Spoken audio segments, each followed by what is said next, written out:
Mga master, may nagpadala po sa atin ng mensahe sapagkat sa kanila po yung sistema kapag nag-maternity leave yung isa pong teacher ay sila po yung maghahanap ng magiging substitute po nila. Sila po yung pipili daw, maghahanap sila ng isa pong tao na maging substitute teacher na siya pong hahawak sa klase nila kapag sila ay nasa maternity leave. Pero yung sistema po ay sila din yung magbabayad daily doon po sa kanila pong makukuha na magiging substitute teacher.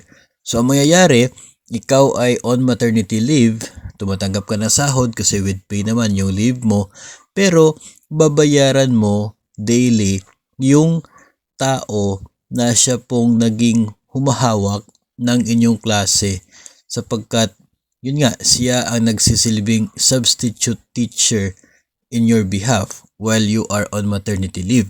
Ganun daw po yung sistema sa kanila and I'm not sure kung ito din ba ang nangyayari sa inyo.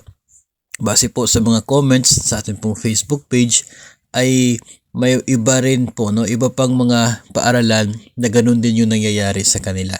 Nakakalungkot po mga master sapagkat kapag tayo naman po ay yung isa pong guro ay on maternity leave, supposedly hindi ka dapat mai-stress kasi on leave ka Pero ang mangyayari dito ay mai-stress ka dahil mayroon kang sinuswelduhan na isa pong substitute teacher, humahawak sa klase mo tapos ikaw yung nagpapasahod sa kanya. No work, no pay naman, pero ganun pa rin, kawawa si teacher. What if 5,000 na lamang yung net take home pay mo, Tapos magbabayad ka pa daily para po sa isang substitute teacher.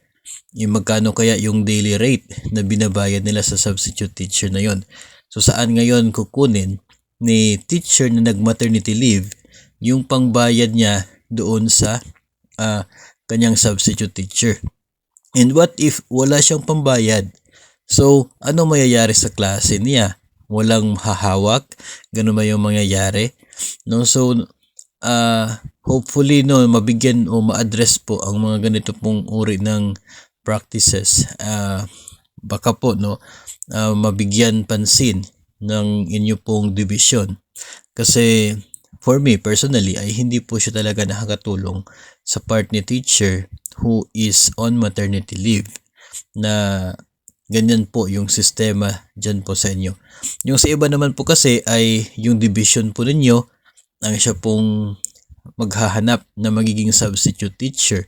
Yung iba kukunin galing doon sa RQA, yung listahan ng mga registered qualified applicants na wala pang item. Tapos by localization din, depende kung nasaan yung school niyo, sila yung magiging substitute teacher. Tapos yung division yung nagbabayad ng sweldo ng substitute teacher.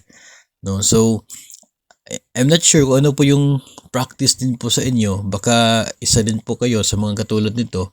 And hopefully po ay mai-report po ninyo yan, para mabigyan naman po ng pansin as to ano ba dapat talaga yung mangyayari na magiging practice dyan po sa inyo pagdating po sa case ng isang teacher na on maternity leave at sa part naman ng pagkakaroon ng kanya pong substitute teacher.